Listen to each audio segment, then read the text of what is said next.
Welcome to force ice TV.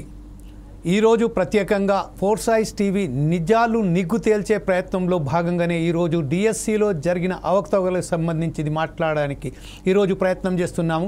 DSC ప్రకటించిన తర్వాత రాష్ట్ర ప్రభుత్వం గత ప్రభుత్వం ఏం చేసిందో దానికి అందరికీ తెలిసిన విషయమే. కాకపోతే ఇప్పుడు వచ్చిన కాంగ్రెస్ ప్రభుత్వం రేవంత్ రెడ్డి ఏదైతే డిఎస్సి ప్రకటించారో ఆ ప్రకటించిన తర్వాత కూడా మెగా డిఎస్సి కూడా ప్రకటిస్తాను అని చెప్పిన ఈ విషయంలో ఫస్ట్ ఆఫ్ ఆల్ ఏదైతే డిఎస్సి ప్రకటించారో 11,262 ఉద్యోగాలకు భర్తీ చేస్తానని డిఎస్సి ప్రకటించడంతో ప్రతి ఒక్కరికి చాలా హర్షదీయంగా వచ్చాం. అయితే ఎప్పుడైతే హర్షం వ్యక్తం చేశారో హర్షం వ్యక్తిన తదుపరి అక్కడి నుంచి సుప్రీంకోర్టు నుంచి వెళ్ళి ఎస్సీ వర్గీకరణకు సంబంధించిన ఒక సుప్రీంకోర్టు నుంచి వెళ్ళి తీర్పు రావడం, దాని తర్వాత ఏదైతే పరిణామాలు ఇక్కడ చోటు చేసుకున్నాయో అందులో ఎంతమందిని ఉద్యోగస్తులను భర్తీ చేశారు, టీచర్స్ పోస్టులలో అంటే నాన్ టీచింగ్ పోస్టులలో ఎంతమంది భర్తీ చేశారు, ఎంతమందిని అక్కడ చేసుకున్నారు అనేది ఏది విధంగా మన దగ్గరగా సరి అయిన సమాధానం లేదు.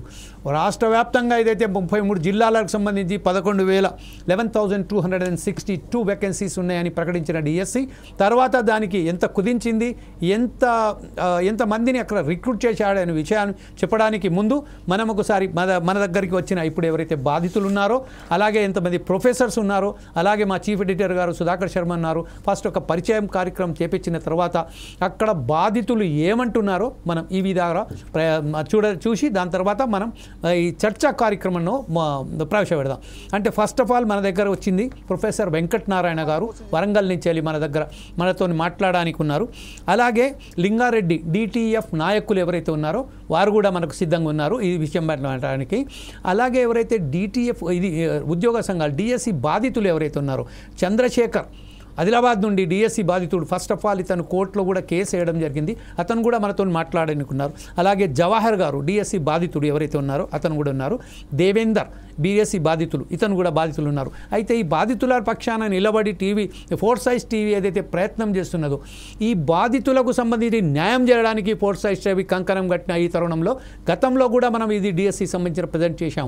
ఈరోజు కూడా మరొకసారి డిఎస్సి ద్వారా అంటే ఏ విషయంలోనైనా ఫోర్స్ ఐస్ టీవీ ఎవరైతే బాధితులు ఉన్నారో వాళ్ళ పక్షాన నిలబడి వాళ్లకు న్యాయం చేకూర్చే విధంగానే ప్రయత్నం చేస్తాము. అందులో భాగంగానే ఈరోజు మన స్టూడియోలో మన చీఫ్ ఎడిటర్ సుధాకర్ శర్మ గారు కూడా ఈ విషయంపై విశ్లేషించడానికి మన స్టూడియోలో ఉన్నారు. అలాగే ఎవరైతే వరంగల్ సంబంధించిన మన రీజనల్ స్టాఫ్ రిపోర్టర్ ఉన్నారో మన బ్యూరో అతను సుధాకర్ కూడా ఈరోజు స్టూడియోలో ఉన్నారు. అతను కూడా ఏదైతే ఇవి అక్కడ చేశారో బాధితులతో మాట్లాడారో మాక్ లైవ్ ద్వారా మనం ఒకసారి చూసి దాని మీద విశ్లేషించడానికి ప్రయత్నం చేస్తాం. తెలంగాణ ఉద్యమంలో కీలక పాత్ర పోషించింది నిరుద్యోగులు, విద్యార్థులు. ఆ నిరుద్యోగులు ఈరోజు రోడ్డున పడ్డ పరిస్థితి నిలబడింది. ఎందుకంటే తెలంగాణ వస్తే నీళ్లు, నిధులు, నియామకాలు ఈ 3 సారాంశాలతోటి తెలంగాణ ఉద్యమం సంబంధించాము. ఈ తెలంగాణ వస్తే ఎంతోమందికి ఉద్యోగాలు వస్తాయని చెప్పి పోరాటం చేయడం జరిగింది. కానీ తెలంగాణ ప్రభుత్వ హయాంలో 10 సంవత్సరాల కాల వ్యవధిలో ఒక్కరికి కూడా ఉద్యోగం రాలేదు. అదే కాంగ్రెస్ ప్రభుత్వం తర్వాత డిఎస్సి నోటిఫికేషన్ ఇవ్వడం జరిగింది. డిఎస్సి నోటిఫికేషన్ వచ్చిన తర్వాత మా కళలు నెరవేరాయి అనే మూమెంట్లో పెద్ద కుంభకోణం బయటకు వచ్చింది. సర్టిఫికెట్స్ కట్టు లేకపోయినా ఫోర్జరీస్ సర్టిఫికెట్స్ తోటి, అంతేకాకుండా స్టేట్ మారి వేరే రాష్ట్రంలో చదువులు కొనుక్కొని అర్హత లేకుండా అర్హత ఉన్నట్టు సృష్టించి ఉద్యోగాలు సాధించిన ఘనత మన ములుగు జిల్లాకు చెందింది. అది ఏందా తెలుసుకునే పద్ధతి. మనతోటి డిఎస్సి ఎగ్జామ్ రాసి నిరుద్యోగులు మన ముందు ఉన్నారు. వాళ్ళు నిజంగానే క్వాలిఫై అయినా కూడా ఈ రోజు వాళ్ళకు ఉద్యోగం రాక చాలా మంది రోడ్డు మీద పడ్డ పరిస్థితి నెలకొండేది. సో వాళ్ళు అడిగే బ్రదర్ నమస్తే, అసలు ఏంది బ్రదర్ ఏం జరిగింది అంటే మన కళ్ళ ముందు కొన్ని ఎవిడెన్స్ కనబడుతూ ఉన్నాయి. క్వాలిఫై కాకపోయినా హి వాజ్ క్వాలిఫై అన్నట్టు మాత్రం డిఈఓ గారు వాళ్ళకు జాబ్ ఇవ్వడం జరిగింది. అసలు దీన్ని ఏదైనా చూస్తున్నారు? 2024 మొన్న డిఎస్సి రిక్రూట్మెంట్లో మేము ఇక్కడ విద్వాను మధ్యమ ప్రచార సభ దక్షిణ భారత ప్రచార సభలో కూడా నాట్ ఈక్వలెంట్ టు డిగ్రీస్ అనేటువంటి 9991 అనేటువంటి డైరెక్టర్ ఆఫ్ స్కూల్ ఎడ్యుకేషన్ నుంచి ఒక ప్రొసీడింగ్ వచ్చింది. ఈ సర్టిఫికేట్కు ఎలిజిబిలిటీ లేకుండా కూడా మరి ఇక్కడ మేము గతంలో డిఓ గారికి చెప్పినాం, కానీ వినిపించుకోకుండా వాటికి ఎలిజిబిలిటీ ఉన్నది అనేటువంటిది మాకు చాలాసార్లు చెప్పడం జరిగింది, కానీ వాటికి ఎలిజిబిలిటీ లేదు.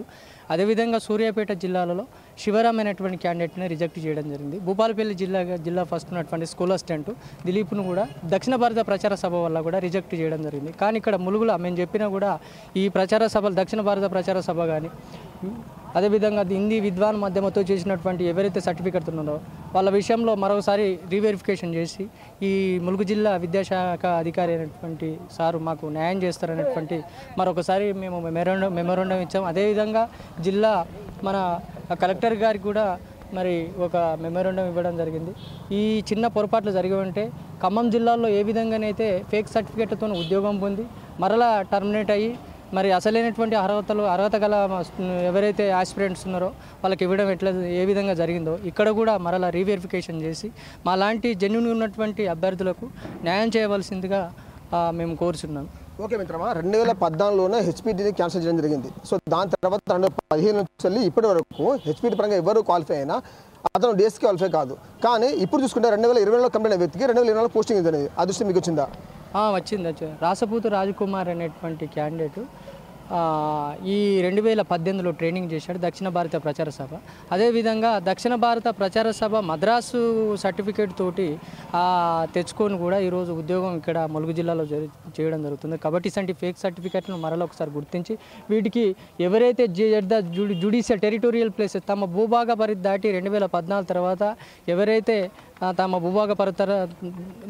భూభాగ పరిధి దాటి యూనివర్సిటీ గ్రాంట్ కమిషన్ రూల్స్ను ఓవర్కమ్ చేసి ఎవరైతే ట్రైనింగ్ సర్టిఫికెట్ యూజీసీ ఉన్నా కూడా తెచ్చుకున్నా కూడా ఆ సర్టిఫికెట్ చెల్లవు అనేటువంటిది ఎన్సిటీ 2014 అనేటువంటి రెగ్యులేషన్ చట్టం కూడా ఉన్నది. ఆ చట్టం ఆధారంగా కూడా కొంచెం చూసి ఆ సర్టిఫికెట్లకు మరి వ్యాలిడిటీ ఇవ్వకూడదు. న్యాయపరమైనటువంటి జెన్యూన్ క్యాండిడేట్లకు న్యాయం చేయవలసిందిగా ఇప్పటికైనా జిల్లా అధికారిని కానీ కలెక్టర్ గారికి కూడా మేము విన్నపం చేయడం జరిగింది. ఓకే బ్రదర్, ఇప్పుడు మీరు అన్నట్టు 2014 ముందునే హెచ్పిటి ఆపేయడం జరిగింది. దాని తర్వాత కొత్త చట్టాలు వచ్చాయి. ఈ చట్టాలను ఇప్పుడు డిఈఓ గారు కానీ ఎవరు అక్రమంగా ఉద్యోగం సంబంధించారు వాళ్ళ చట్టాలను చుట్టాలుగా మార్చుకున్న తర్వాత సైతం వాళ్ళు ఇప్పుడు ఉద్యోగాలు రావడం జరిగింది. దీన్ని మీరు ఏ విధంగా చూస్తున్నారు? ఇప్పుడు మనకు హెచ్పిటి అనేది 2018లో మేము కూడా ఏం చేసామంటే మనకు అప్లికేషన్ ఇస్తే మేము కూడా రాసాము. ఆ తర్వాత అది నోటిఫికేషన్ లాగానే రిజల్ట్ వచ్చింది, అంతా అయిపోయింది. అప్పటి నుండి అంటే 2014-15 తర్వాత మనకు ఈ హెచ్పిటి అనేది మన తెలంగాణలోనే లేదు. అలాంటప్పుడు కూడా ఇప్పుడు ఉన్నటువంటి ఉద్యోగం పొందినటువంటి యాస్పిరెంట్ ఎవరైతే ఉన్నారో వారు పక్క రాష్ట్రాల నుండి దొంగ సర్టిఫికేట్లన్నీ తీసుకొచ్చి కూడా ఇక్కడ జాబ్ పొందడం జరిగింది.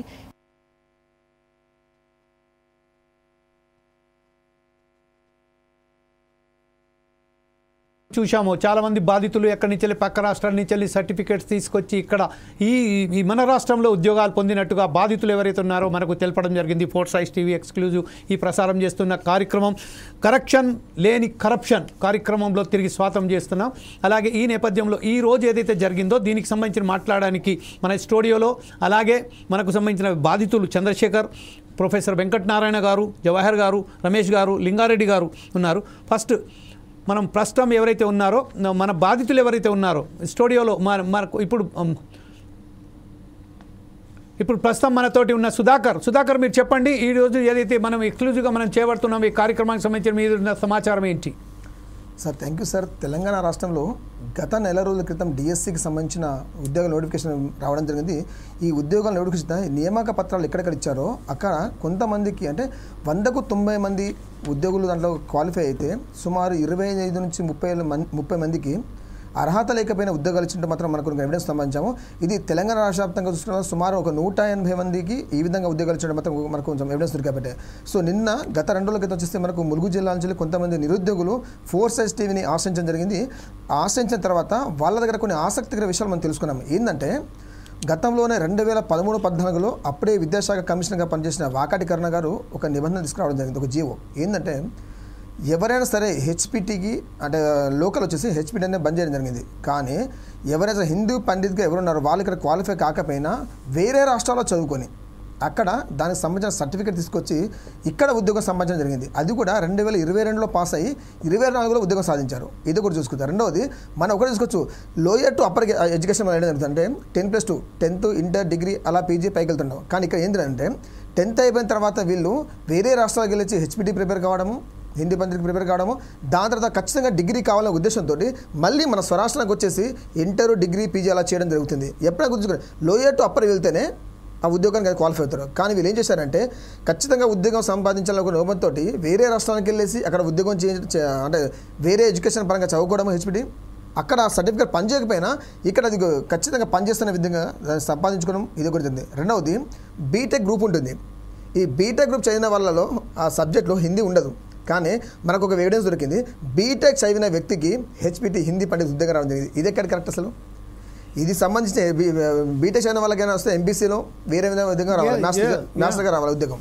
కానీ హిందీ ఎలా ఉద్యోగం సాధించాడు? అది ఎలా సాధ్యం అంటే ప్రభుత్వాలు గైడ్లైన్స్ కరెక్ట్ ఇవ్వకపోవడమా, లేక ఎవరు ఈ డిఈఓ ఉన్నారో, ఎవరు విద్యాశాఖకు సంబంధించిన వారు సర్టిఫికేట్ వెరిఫికేషన్ ఇస్తారో వాళ్ళు వీళ్ళ సర్టిఫికేట్ కరెక్ట్ వెరిఫికేషన్ చేయలేదా అనే కోణంలో మాత్రం ఆలోచించుకోవాలి. ఏదేమైనా మాత్రం తెలంగాణ రాష్ట్రం తర్వాత అంటే 10 సంవత్సరాల బీఆర్ఎస్ ప్రభుత్వంలో ఉద్యోగాల నోటిఫికేషన్ ఇవ్వలేదు. కాంగ్రెస్ ప్రభుత్వంలో ఇచ్చిన తర్వాత ఇటువంటి కుంభకోణాలు బయటకు వస్తున్నాయి. దీనే మాత్రం నిరుద్యోగులు మాత్రం చాలా తీవ్రంగా ఖండిస్తున్నారు. ఎక్కడ అన్యాయం జరిగిందో అక్కడ మేము న్యాయం చేసే విధంగా పోరాడతామంటూ మాత్రం మన 4 Sides టీవీని ఆశించడం జరిగింది నిరుద్యోగులు. ఇదే విషయంపై ఇంతకుముందు గతంలో కూడా ఆదిలాబాద్లో ఎప్పుడైతే నియామకాలు జరిగిన సమయంలో, కౌన్సిలింగ్ జరిగిన సమయంలో కేవలం వాట్సాప్ ద్వారానే మెసేజ్లు పంపించి వారిని కౌన్సిలింగ్కి పిలవడం జరిగింది. మాక్ లైఫ్ ద్వారా వాళ్ళకు ఆఫీస్లో రమ్మని ఒక మెసేజెస్ పంపించారు. మెసేజెస్ పంపించిన తరుణంలో కేవలం వేరే అంటే రూరల్ ప్రాంతాల్లో ఉన్న వారికైతే ఎప్పుడు కూడా సమాచారం అందలేకపోవడంతో వాళ్ళు లేట్ అయ్యారు. దాని మీద పెద్ద ఎత్తున అక్కడ దుమారం లేచింది. వాళ్ళు ఉద్యమం చేశారు. అక్కడ డిఓ ఆఫీస్ని మొత్తం చుట్టుముట్టారు. ముట్టిన తర్వాత ఆ డిఓని ప్రశ్నించడం ద్వారా అక్కడ ఏదైతే మరొకసారి కౌన్సిలింగ్ చేస్తాము అని ప్రకటించారు. కాకపోతే ఏంటంటే రాష్ట్ర వ్యాప్తంగా ఏదైతే కౌన్సిలింగ్ జరిగిందో ఇంతవరకు ఎన్ని పోస్టులను భర్తీ చేశారు అనేది సరైన సమాచారం ఇప్పటిదాకా పెట్టలేదు. అసలు దీనికి అన్నిటికీ కారణాలేంటి? దీని మీద ఏమైనా సమాచారం మీరు చెప్పగలుగుతారా? ఒకటే అనుకో సార్, గత ప్రభుత్వ హయాంలో ఏదో ఒక శాఖకు ఒక మంత్రులు కొనసాగేవారు. తెలంగాణ రాష్ట్రంలో కాంగ్రెస్ ప్రభుత్వం కొనసాగుతుంది. కాంగ్రెస్ ప్రభుత్వం వచ్చేసి 11 నెలలు అవుతున్నా విద్యాశాఖకు ఒక మంత్రి అని లేరు.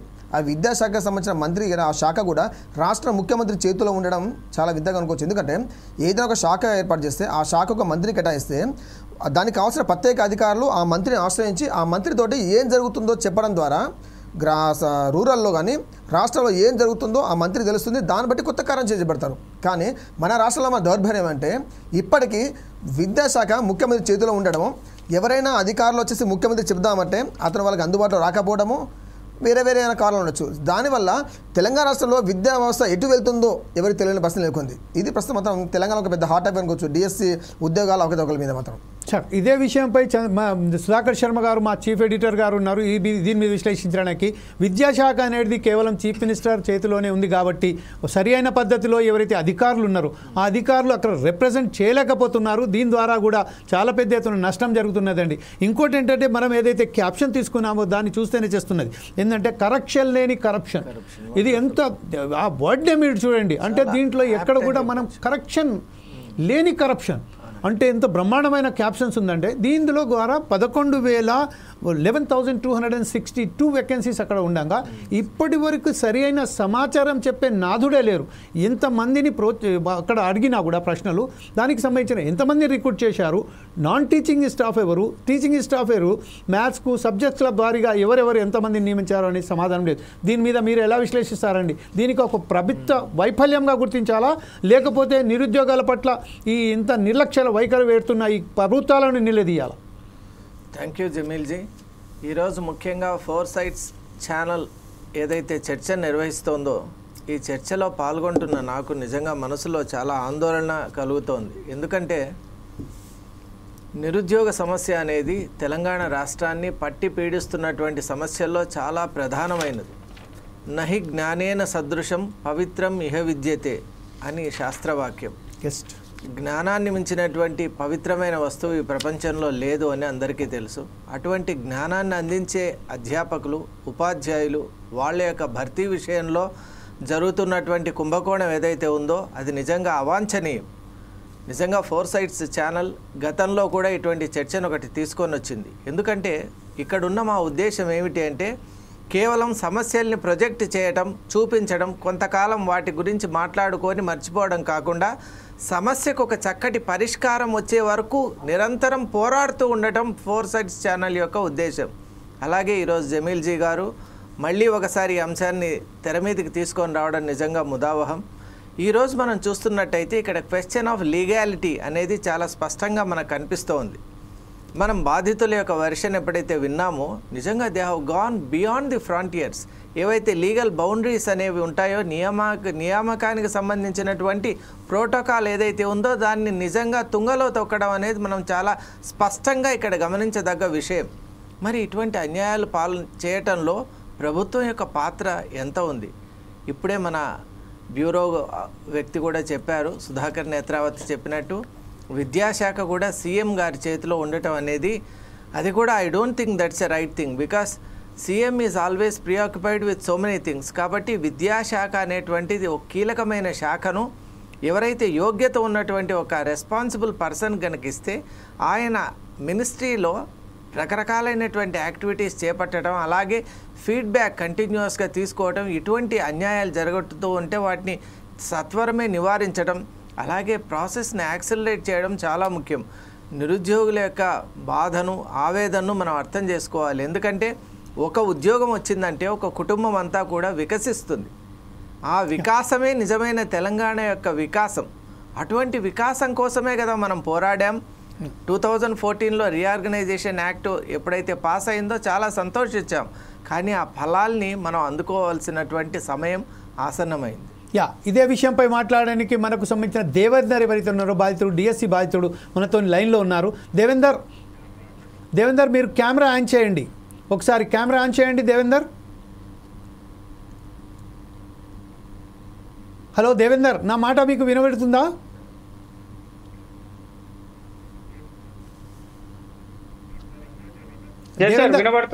దేవేందర్ మీరు అన్మ్యూట్ చేయండి కెమెరా ఒకసారి, మీరు మాట్లాడండి. ఈ దేవేందర్ ఇప్పుడు పరిస్థితుల్లో ఏదైతే మనం చెప్పామో టోటల్గా 11,226 వేకెన్సీస్ని ఫుల్ఫిల్ చేయాలని ఏదైతే నోటిఫికేషన్ వచ్చిందో దాంట్లో మీకు కూడా వచ్చారు కాబట్టి మీరు దీనికి బాధితులు కాబట్టి మీరు ఎలా విశ్లేషిస్తారు దీని మీద? మీకు సంబంధించిన మీ ఎక్స్ప్రెషన్స్ ఏదైతే చెప్పండి. అంటే ఇప్పుడు వరంగల్ జిల్లాకు సంబంధించిన జనగాం జిల్లాలో 221 వేకెన్సీస్ ఉన్నాయి. అందులో ఇప్పటిదాకా ఎంతమందిని భర్తీ చేశారో కూడా తెలియదు. దీని మీద మీ దగ్గర ఉన్నది మీరు ఎలా భావిస్తున్నారు దీనికి? సార్, ఇది చాలా విచారించదగ్గ విషయము. ఎందుకంటే 2013లో మేము బీఈడి కంప్లీట్ చేశాం సార్. మనకు 2014 జూన్ 2వ తారీఖు తెలంగాణ వచ్చింది. సో అప్పుడు అందరం సంతోషపడినాం సార్, తెలంగాణ మనకు వచ్చింది కాబట్టి మనకు నిధులు నియామకాలు అన్నీ పర్ఫెక్ట్గా జరుగుతాయని చెప్పి చాలా సంతోషించాము. కానీ మనం అనుకున్నది ఇప్పటివరకు ఏమీ జరగలేదు సార్. ఇప్పుడు 2013 నుండి 2024 అంటే దాదాపుగా 11 సంవత్సరాల నుండి నిరుద్యోగులందరూ చాలా సఫర్ అవుతున్నారు సార్. దానికి సంబంధించి మనకు ఎలాంటి నియామకాలు సరిగా జరగలేదు. సరే, ఈ గవర్నమెంట్ వచ్చింది, కాంగ్రెస్ గవర్నమెంట్, మనకు సరి అయిన ఉపాధి దొరుకుతుందేమో అని చెప్పి మెగా డిఎస్సి చేస్తున్నారంటే చాలా సంతోషించాం మేము. సో దాని తగ్గట్టు ప్రిపేర్ అయ్యాము, కోచింగ్లు తీసుకున్నాము, అన్నీ చేశాం సార్. కానీ ఇలాంటి అవకతవకలు జరిగేసరికి మాకు అసలు గవర్నమెంట్ మీద, ఈ సిస్టమ్ మీదనే ఒక అభిప్రాయం అనేది లేకుండా పోతుంది. ఎందుకంటే సార్, ఒక ఉద్యోగం వస్తే ఒక కుటుంబము వాళ్ళ వెనుక ఉన్న వాళ్ళు ఎంతో మంది సంతోషిస్తారు, ఎన్నో జీవితాలు నిలబడతాయి సార్ దానివల్ల. కానీ ఇలాంటి అవకతవకలు జరిగితే ఈ నిరుద్యోగులు ఎవరికి చెప్పుకోవాలి సార్? విద్యా వ్యవస్థ కరెక్ట్గా లేదు. ఫస్ట్ థింగ్ ఏంటంటే సీఎం గారి దగ్గర విద్యాశాఖ ఉండి సరి అయిన దాని మీద ఒక పర్టికులర్ మంత్రి ఎవరు లేకపోవడము చాలా విచారకరం. సో దాని గురించి సీఎం గారు కొంచెం చర్య తీసుకోవాల్సి ఉంటుంది. ఇప్పుడు పక్క రాష్ట్రాల నుండి ఎవరెవరో అది నకిలీ సర్టిఫికేట్స్ తోటి ఉద్యోగాలు పొందుకుంటే మన రాష్ట్రం వాళ్ళు ఏం కావాలి సార్? వాళ్ళ పరిస్థితి ఏంది అంటే? ఇప్పుడు మీరు ప్రస్తుతం ఏదైతే ఉన్నారో ఎస్సీకు సంబంధించిన ఒక ఎస్సీ కేటగిరీకి సంబంధించిన మీకే ఉద్యోగం రాకపోతే వేరే విధంగా ఎవరైతే ఉన్నారో ఓసీలు బీసీలు వీరకు ఎలా వస్తుంది అంటే అసలు దీని మీద మీ అభిప్రాయం ఏంటి? ఎస్సీకి సంబంధించిన కొంత ఒక రిజర్వేషన్ సంబంధించిన ఒకటి 11,262 వేకెన్సీస్లో కూడా ఎస్సీలో మీ వరంగల్ జిల్లా జనగామ జిల్లాకు సంబంధించిన వరంగల్కు 301 వేకెన్సీస్ వచ్చాయి. అలాగే జనగామ జిల్లాకు 2,221 వేకెన్సీస్ వచ్చాయి. అయినప్పటికీ దీంట్లో మీకు రాకపోవడానికి సిసలైన కారణం ఏంటి? మీరు అర్హులు అయినప్పటికీ కూడా మీకు ఉద్యోగం రాకపోవడానికి కారణం ఏంటి సార్? ఇప్పుడు ఏంటంటే అర్హులైన ఉద్యోగం రాలేదు అని అంటే ఇందులో పనిచేస్తున్న వ్యవస్థలో లోపాలు ఉన్నాయి సార్. ఇప్పుడు ఏంటంటే మనకు అర్హులైన వారిని పక్కకు పెట్టి వేరే వాళ్ళకు ఉద్యోగాలు ఇస్తున్నప్పుడే అర్థమైపోతుంది వ్యవస్థ ఎలాగ పనిచేస్తుందో. సో దాని మీద చాలా ఎంక్వైరీ చేయాల్సిన అవసరం ఉంది. మాలాంటి వాళ్లకు సార్, ఇప్పుడు నాకు 45-46 ఇయర్స్ ఉంది. ఇప్పుడు కాకపోతే ఇంకా మేము జీవితంలో స్థిరపడతాం అనేది ఒక క్వశ్చన్ మార్క్ అనేది మాకు ఉన్నది సార్. ఇప్పుడు మాకు రిజర్వేషన్ వాళ్ళకే మీరు సరైన స్థానం కల్పించకపోతే ఇక వేరే కేటగిరీస్ బీసీ వాళ్ళు కానీ ఓసీ వాళ్ళు కానీ ఇంకా వాళ్ళ పరిస్థితి ఏంటి? మేము ముఖ్యమంత్రి గారిని ప్రశ్నిస్తున్నాం ఏంటంటే, సార్ మాలాంటి వాళ్ళకి న్యాయం చేయండి. మీరు అర్హులైన మాకు కాదని చెప్పి వేరే రాష్ట్రం వాళ్లకు మాకంటే తక్కువ మార్కులు వచ్చిన వాళ్ళను మీరు ఎన్నుకొని ఎన్ని స్థానాలు అంటే ఎన్ని పోస్టులు మీరు ఫిల్అప్ చేసిర్రు అనేది కూడా ఒక పర్ఫెక్ట్ మాకు అది ఇన్ఫర్మేషన్ ఇవ్వలేకపోతున్నారు అంటేనే దాంట్లోనూ ఎన్నో లొసుగులు జరిగినాయి సార్ దీంట్లో. ఓకే, అయితే ఇదే విషయంపై ఇప్పుడు గతంలో దేవేందర్ ఇప్పుడు మీరు చెప్పినట్టుగా చాలా విషయాలు ఏంటంటే, ఫస్ట్ ఆఫ్ ఆల్ దీంట్లో నియామకాలలో కూడా ఏదైనా సరైన పద్ధతిలో పాటించకపోవడం, అక్కడ ఎవరైతే ఉన్నారో ఉద్యోగస్తులు వాళ్ళే అక్కడి నుంచి తారుమారు చేసి అర్హులు కాని వారికి కూడా అక్కడ ఉద్యోగాలు కల్పించారని చెప్తున్నారు. ఇదే నేపథ్యంలో మనం ఒకసారి చూస్తే వేలాది మంది ఉద్యోగస్తులు ఎవరైతే టీచర్ పోస్టులలో నాన్ టీచింగ్ స్టాఫ్ ఉన్నారో వాళ్ళు ఏమంటారు దాన్ని పెన్షన్ తీసుకోవడానికి సిద్ధంగా ఉన్నప్పటికీ వీళ్ళు దానికి ఏజ్కు సంబంధించి ఇంకా పెంచుకుంటూ పోయి చాలామంది యువకులను సంబంధించింది అక్కడనే వాళ్ళను వెయిటింగ్ లిస్ట్లో పెట్టారు. కాబట్టి దీని మీద సుధాకర్ శర్మ గారు ఏమంటారు? ఇది సరి అయిన పద్ధతేనా? ఎందుకంటే 55 ఉండే 55 నుంచి 58 చేశారు, దాని తర్వాత మళ్ళీ 60 చేశారు. దీని ద్వారా ఈ అసలైన యువకులు ఎవరైతే ఉన్నారో వాళ్ళు కావాల్సిన వాళ్ళకి ఏదో భవిష్యత్తు ఉన్నదని వాళ్ళు ఆశలు పెట్టుకున్న వాళ్ళు వారిని కూడా నిరాశపరిచే విధంగా మన ప్రభుత్వాలు ఏదైతే పాటిస్తున్నారో దాని మీద మీరు ఒకసారి మాట్లాడే ముందు లింగారెడ్డి గారు డిటిఎఫ్ నాయకులు ఎవరైతే ఉన్నారో మనతో వచ్చారు. డిటిఎఫ్ లింగారెడ్డి గారు స్వాగతం అండి. ఫోర్ సైజ్ టీవీ కార్యక్రమానికి, కరప్షన్ కార్యక్రమానికి మీకు స్వాగతం పలుకుతున్నాం. లింగారెడ్డి గారు, do you here me? Sir, okay. Sudhakar Sharma, please carry on. Sure. Because right now there is some difficulty in a technical difficulty. So you can carry on. And before he comes to the line, we will make some analysis. That's it. Okay. మీరు నిజంగా ఒక అద్భుతమైనటువంటి పాయింట్ని లేవదీశారు. ఎందుకంటే ఇక్కడ ఉన్న విషయం ఏంటంటే ప్రభుత్వాల్లో చిత్తశుద్ధి అనేది పూర్తిగా లోపిస్తోందన్న విషయం చాలా స్పష్టంగా మనకు కనిపిస్తోంది. అసలు నియామకాల్లో ఇన్ని రకాలైనటువంటి గందరగోళాలు ఎలా ఏర్పడతాయండి? ప్రభుత్వానికి ఒక ఫ్రేమ్వర్క్ ఉండదా? ప్రభుత్వానికి ఒక నిర్దిష్టమైనటువంటి రూట్ మ్యాప్ అనేది ఉండకుండా నియామకం మీరు ఎలా చేస్తారు? ఇంకోటి, బాధితులు పాపం స్పష్టంగా చెప్తున్నారు, అర్హత ఉన్నటువంటి రిజర్వేషన్ కేటగిరీలో ఉన్న మాకే ఇలా ఉంటే మిగతా వాళ్ళ గురించి ఎలా చెప్తాం? ఇంకొక ముఖ్యమైన పాయింట్ ఏంటంటే age limit, age for intake, age for exit, both are important. యాక్చువల్గా మన డెమోగ్రాఫిక్ క్యాల్కులేషన్స్ తీసుకోవాలి, అలాగే ఇక్కడ ఉన్నటువంటి ఫెల్ట్ నీడ్ అనేది మనం పరిగణలోకి తీసుకోవాలి. ఇవన్నీ తీసుకొని ఒక అద్భుతమైనటువంటి ఒక కమిషన్ ద్వారా మనం నిజంగా ఇక్కడ రాష్ట్రంలో ఏది upper age for taking the candidates inside and what is the age for exit, retirement కూడా ఏ ఏజ్ యాప్ట్ ఉంటుంది అనేది మనం గమనించాలి. నిజంగా మనం సీనియర్స్ను అవమానించటం కాదు కానివ్వండి, ఇక్కడ యువత కనుక నిజంగా సఫర్ అవుతుంటే మాత్రం సత్వరమే ఒక మంచి మనం ఒక డెసిషన్ అనేది తీసుకోవాలి. యువతకు మనం అవకాశం ఇస్తేనే దానివల్ల ప్రొడక్టివిటీ అనేది పెరుగుతుంది. ఎక్స్పీరియన్స్ ఈజ్ రిక్వైర్డ్, కానీ not at the cost of the youth who are going astray. అది నిజంగా చాలా తప్పు, సొసైటీకి చాలా ఇబ్బందికరం. కాబట్టి ఏజ్ అనేది ఫ్యాక్టర్ను ప్రభుత్వం సత్వరమే దాన్ని నోటిఫై చేసి సరిచేయాలి అని మనవి చేస్తున్నాం. రైట్ సార్, ఇదే విషయంపై మాట్లాడడానికి ఇంకో బాధితుడు ఎవరైతే ఉన్నారో చంద్రశేఖర్ మనతో లైన్లో ఉన్నారు. చంద్రశేఖర్, మీరు చెప్పండి, ఈరోజు ఏదైతే మీకు ఏదైతే అన్యాయం జరిగిందో డిఎస్సి నియామకాలలో ఆ విషయంపై మీరు ఎలా స్పందిస్తారు? చంద్రశేఖర్, మీ ఫోన్ అన్మ్యూట్ చేయండి ప్లీజ్. అంటే ఇప్పుడు ఇంకో విషయం ఏంటంటే, ఇప్పుడు ఏదైతే వయస్సు పరిమితం ఉన్నదో 45, 46, 48 దాకా వచ్చింది. 46 తర్వాత ఏ ఉద్యోగం కూడా అల్లురు కారని చెప్తున్నారు. ఈ నేపథ్యంలో మీ దగ్గర ఇప్పుడు ప్రస్తుత పరిస్థితులలో మీరు ఎలా భావిస్తున్నారు? అందరికీ నమస్కారం సార్. ప్లీజ్. అదే చిన్న కరెక్షన్ సార్, ఇక్కడ డిఎస్సి బాధితుని గాను, కాకపోతే 2010లో జరిగినటువంటి గురుకుల ప్రిన్సిపల్కి సంబంధించిన ఒక బాధితుడు నేను. ఇక సమస్య ఏంటంటే, మనకు అధికార మార్పిడి జరిగినటువంటి ఆ వ్యవస్థ మారదలేదు. అధికారం రాకముందు మేము అన్ఎంప్లాయ్స్కి అది చేస్తామని గొప్పలు చెప్పే వారు అధికారంకి వచ్చిన తర్వాత అన్నీ మర్చిపోతున్నారు. మనకు సామెత గుర్తుకొస్తుంది ఏంటంటే, పాత సీసా కొత్త నీరు అన్నట్టు. సీసాదే ఉంది కాబట్టి నీరు మారింది తప్ప అధికారం మార్పిడి జరిగింది తప్ప పెద్ద వ్యవస్థలు ఏం మారతలేదు. ఎందుకంటే ఈ మధ్యన చూసాం మనం, ఈ డిఎస్సి రిక్రూట్మెంట్లో కూడా చాలా అవకతవకలు జరిగినాయి. అవి ఏ విధంగా జరిగినాయంటే చెప్పరాని విధంగా. ఎగ్జాంపుల్ ఆదిలాబాద్లోనే చాలా పెద్ద ఇష్యూ జరిగింది అక్కడ. మీరే దానికి కోర్టుకు కూడా వెళ్ళంటే కూడా నాకు సమాచారం ఉన్నది చంద్రశేఖర్ గారు, ఇఫ్ ఐఎమ్ నాట్ రాంగ్. నేను పోయింది డిఎస్సి మీద కాదు సార్. 2017 గురుకుల ప్రిన్సిపాల్గా పోయినా నేను. ఎగ్జాక్ట్లీ. అయితే పెద్ద కుంభకోణం సార్. అప్పుడు పెద్ద ఇష్యూ జరిగింది టీఎస్పీ గురుకులంలో పేపర్ లీకేజ్ అని చెప్పేసి.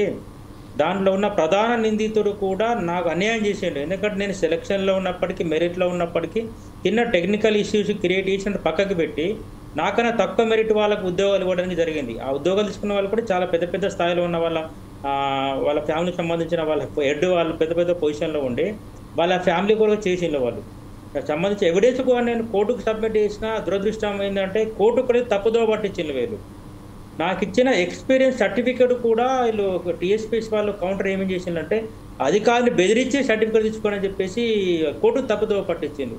ఎవరన్నా ఒక అధికారిని బెదిరించి మనం ఎక్స్పీరియన్స్ సర్టిఫికేట్ తీసుకుంటామా? జరగని పని కూడా అది. ఎందుకంటే నేను ఒక మెరిట్లో ఉండి మెరిటోరియస్ ఉండి హయ్యర్ క్వాలిఫికేషన్స్ ఉండి వాళ్ళకి అడిగిన దానికంటే మోర్ దెన్ 10 times నాకు హయ్యర్ క్వాలిఫికేషన్స్ ఉన్నాయి. దాని మీద హ్యూమన్ రైట్స్కు కానీ, తర్వాత ప్రెసిడెంట్కు, గవర్నర్కు అందరికీ నేను లెటర్లు పెట్టాను. ఎక్కడ స్పందన లేదు. నవ్ కేసు నా గోయింగ్ ఇంకా నడుస్తున్నది కేసు. అది దాదాపు 2017 రిక్రూట్మెంట్ ఎక్కడ 2024 దాదాపు 7 years నుంచి ఆ కేసు నడుస్తూనే ఉన్నాయి. నేను ఆ పోరాటాన్ని ఆపకుండా కేసుల మీద కేసులు ఫైల్ చేస్తూనే ఉన్నాను. ఎందుకంటే ఇంకా ఒక చిన్న ఎగ్జాంపుల్ చెప్తాను. నేను ఆ ఎవిడెన్స్ అనేది మళ్ళీ మీకు పంపిస్తాను మీ టీవీ వాళ్ళకు, 4Side టీవీ వాళ్ళకు. ఒక వ్యక్తి ఒక సర్వీస్లో పనిచేస్తుండు, అగ్రికల్చర్ డిపార్ట్మెంట్లో సర్వీస్లో పనిచేస్తూ అతను ఐ థింక్ అతను ప్రొఫెసర్ జయశంకర్ జిల్లా అనుకుంటా, చిన్న కరెక్షన్ అది. ఒక వ్యవసాయాధికారిగా పనిచేస్తూ అతను ఆల్ ఆఫ్ ది సడన్ ఎంత దురదృష్టం అంటే ఆ క్యాండిడేట్ ఎప్పుడైతే వ్యవసాయాధికారిగా పనిచేస్తున్నప్పుడు అక్కడ ఉన్నటువంటి కలెక్టర్ తోటి ఉత్తమ ఎంప్లాయీగా అవార్డు తీసుకున్నాడు. అది కంటిన్యూ 3 years అవార్డు తీసుకుని ఆ స్టోరీ అనేది ఈనాడులో 8 years వచ్చింది. కానీ అదే పీరియడ్ లో అతను ఇక్కడ పలానా కాలేజీలో వర్క్ చేస్తున్నట్టు ఎక్స్పీరియన్స్ అక్కడ తీసుకొచ్చాడు, అతనికి పోస్టింగ్ ఇచ్చాడు. ఎంత బ్లండర్ ఇది ఎంత పెద్ద మిస్టేక్ అంటే ఇది పెద్ద అవినీతే కదా. ఎగ్జాక్ట్లీ. అయితే ఇప్పుడు ప్రస్తుతం ఏదైతే డిఎస్సికు సంబంధించిన ఏవైతే ఉన్నదో డిఎస్సిలో అవకతవకలు జరిగాయని ఎవరైతే అర్హులైన విద్యార్థులకు, అర్హులైన నిరుద్యోగులకు ఎక్కడ కూడా మనం స్థానం కల్పించలేకపోయామనే ఒక భావన ఏదైతే ఉన్నదో ఇప్పుడు మన దేవేందర్ అని ఎవరైతే వ్యక్తం చేశారో అతను 46 years వచ్చారు. ఇది లాస్ట్ ఛాన్స్ సార్, ఇది లాస్ట్ ఛాన్స్ అయినప్పటికీ నేను ఎస్సీ అయినప్పటికీ నన్ను రాలేదు నా సీటు, నేను అర్హులైనప్పటికీ అని చెప్తున్నారు. దీని మీద మీరు ఎట్లా విశ్లేషిస్తారండి? ఇప్పుడు గత 7 సంవత్సరాలుగా మీదైతే పోరాటం చేస్తున్నారో దానికి అభినందనలు తెలుపుతూ ఈరోజు దేవేందర్పై ఏదైతే జరుగుతున్నదో అది దాని మీద మీరు ఎట్లా విశ్లేషిస్తారు? ఇక్కడ ఏంటంటే ఇప్పుడు ఇక్కడ చాలా తప్పిదాలు జరుగుతున్నాయి. ఇప్పుడు నోటిఫికేషన్ ఫ్రేమ్ చేసేటప్పుడు కొన్ని కండిషన్స్ పెడుతున్నారు, తర్వాత రిక్రూట్మెంట్ అయిన తర్వాత పోస్టింగ్ ఇచ్చినప్పుడు మళ్ళీ కొన్ని కండిషన్స్ అప్లై చేసి వాళ్ళు కొందరికి పోస్టింగ్ ఇవ్వడం, కొందరికి తీసేయడం జరుగుతున్నది. వన్స్ ఒకసారి నోటిఫికేషన్ వచ్చిన తర్వాత దాన్ని డీవియేషన్ చేయడానికి వీల్లేదు. ఎందుకంటే నోటిఫికేషన్ అనేది మనకు చివరిది. ఆ నోటిఫికేషన్ ఉన్న తర్వాత దాంట్లో ఎలిజిబిలిటీని బట్టే మనం అప్లై చేసుకుంటాము, జాబ్ తీసుకుంటాము. కానీ నోటిఫికేషన్ కాదని మేము అట్లా చెప్పినాం ఇట్లా చెప్పినామా అని జాబ్ ఇచ్చిన తర్వాత తీసేయడం చాలా అన్యాయం. ఇది చిన్న తప్పు కాదు, అధికారులు ఇచ్చిన తప్పు జరిగిందని తప్పించుకోవడము. దేవేందర్ ఇప్పుడు ఏదైతే చంద్రశేఖర్ చెప్తున్నారో నిర్మల్ నుంచి బాధితున్నాడో 7 yearsగా అతను కొట్లాడుతున్నారు. తనకు సంబంధించిన అన్యాయం ఏదైతే జరిగిందో ఆ అన్యాయాన్ని మళ్ళొకసారి తిరిగి నాకు రావాల్సిన కొలువు వేరే వాళ్ళకి ఎవరిచ్చారని అతను ఏదైతే చెప్తున్నాడో చంద్రశేఖర్, దీన్ని మీరు ఏకీభవిస్తున్నారా? అయితే మీరు కూడా ఒకవేళ కనుక ఇప్పుడు ప్రస్తుతం ఏదైతే డిఎస్సిలో మీకు రాలేదు కాబట్టి మీరు కూడా ఇక కోర్టుకు వెళ్ళే అవకాశం ఏమైనా ఉన్నదా? తప్పకుండా సార్, దీని మీద కోర్టుకు వెళ్ళి మేము లీగల్ గా యాక్షన్ తీసుకోవాలని అనుకుంటున్నాము. ఎందుకంటే ఇట్లా ఎంతమంది చెప్పుకోలేని వాళ్ళు చాలా మంది ఉన్నారు సార్. ఇప్పుడు మేము మా బాధ చెప్పుకోవడానికి మేము 4Sides కి వచ్చాము. మాలాగా రాని వాళ్ళు ఎంతో మంది ఉన్నారు, అన్యాయానికి గురయ్యారు. వాళ్ళు ఉద్యోగాలు లేక ఎంతో ఆర్థికంగా ఇబ్బందులు పడుతున్నారు సార్. డెఫినెట్ గా ఇప్పుడు వారికి జరిగింది ఆదిలాబాద్ జిల్లాలో ఏదైతే ఉందో అది కూడా చాలా తప్పు. అతను క్వాలిఫై అయ్యాక కూడా అతనికంటే తక్కువ మెరిట్ ఉన్న వాళ్ళకి ఇవ్వడం కూడా చాలా దురదృష్టకరం. అది ఓకే రైట్ దేవేందర్, జస్ట్ మరొకసారి మీ వద్ద వస్తాను. ఇప్పుడు డిటిఎఫ్ నాయకులైన లింగారెడ్డి గారు మనతో ఉన్నారు లైన్లోకి. లింగారెడ్డి గారు, ఒకసారి మీరు చెప్పండి, ప్రస్తుతం ఏదైతే జరుగుతున్న డిఎస్సి కుంభకోణం ఏదైతే జరిగిందో, ఈ డిఎస్సి ప్రకటించినట్టే ప్రకటించి మనకు చేతి అందని విధంగా వాళ్ళు నూటికాటికి వచ్చిన భూవను కూడా లాక్కున్నట్టుగా నిలబడుతుంది. దీని మీద యాజ్ ఏ డిటిఎఫ్ నాయకునిగా మీరు ఎలా దీన్ని విజ్జేస్తారు? ఒకసారి మీ వీడియో ఆన్ చేయండి సార్, అలాగే మీ ఫోన్ అన్మ్యూట్ చేయండి ప్లీజ్.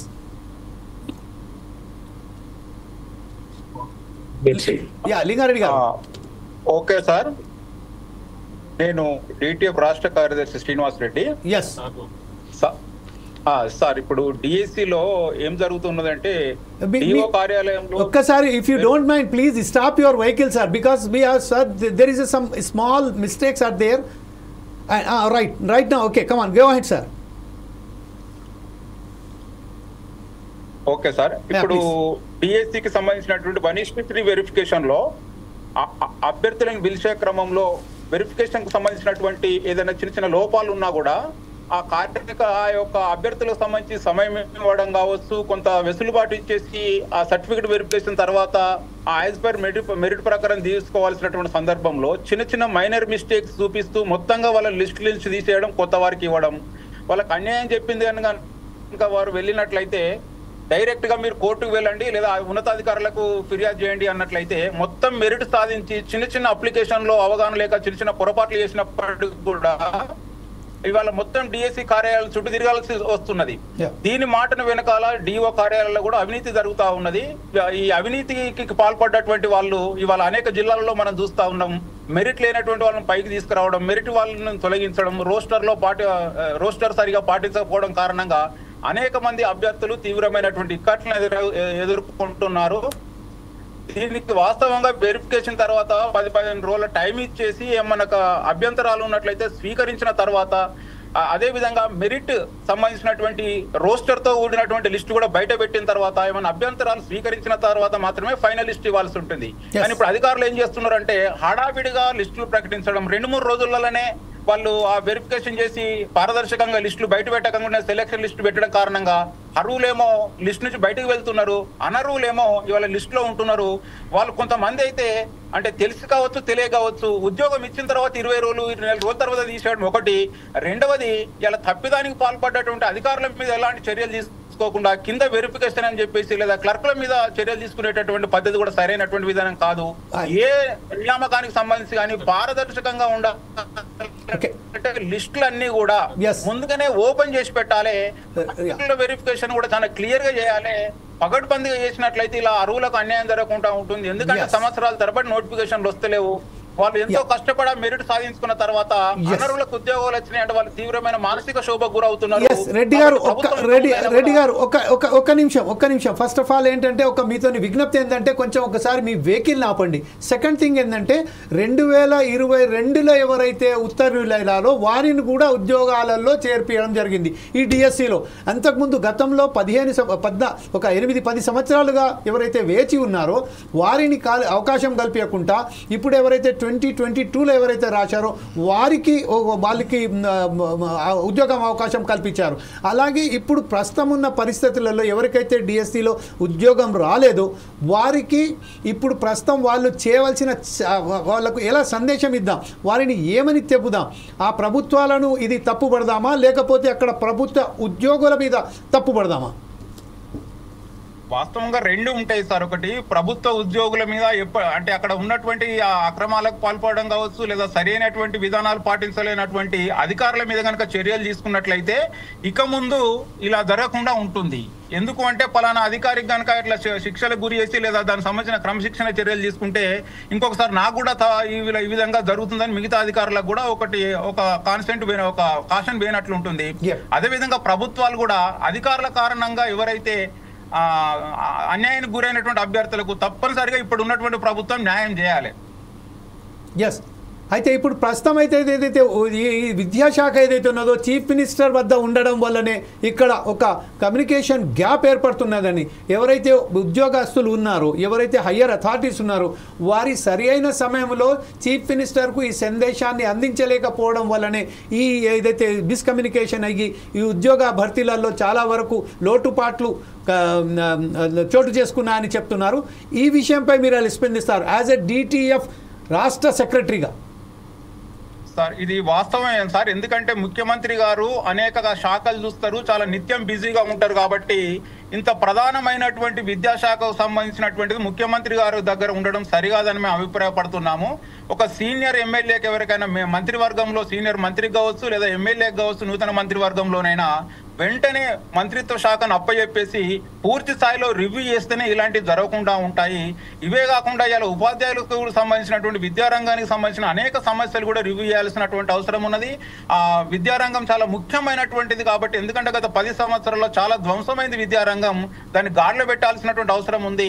అనేక మంది నిరుద్యోగులు కూడా సంవత్సరాల తరబడి కోచింగ్ సెంటర్ల చుట్టూ తిరిగి ఇవాళ పోటీ పరీక్షలు రాసి ఇవాళ ఇలాంటి అవకతవకలు జరిగినప్పుడు వాళ్ళు తీవ్రమైన మానసిక క్షోభకు గురవుతారు. కాబట్టి ముఖ్యమంత్రి గారు వెంటనే స్పందించి ఆ విద్యాశాఖను వేరొక సపరేట్ మంత్రికి కనుక అప్పచెప్పినట్లయితే సత్ఫలితాలు వచ్చే అవకాశం ఉంటుంది. కాబట్టి ముఖ్యమంత్రి గారు ఈ విధమైనటువంటి చర్యలు చేపట్టాల్సిందిగా డిటిఎఫ్ పక్షాన మేము కోరుతున్నాం.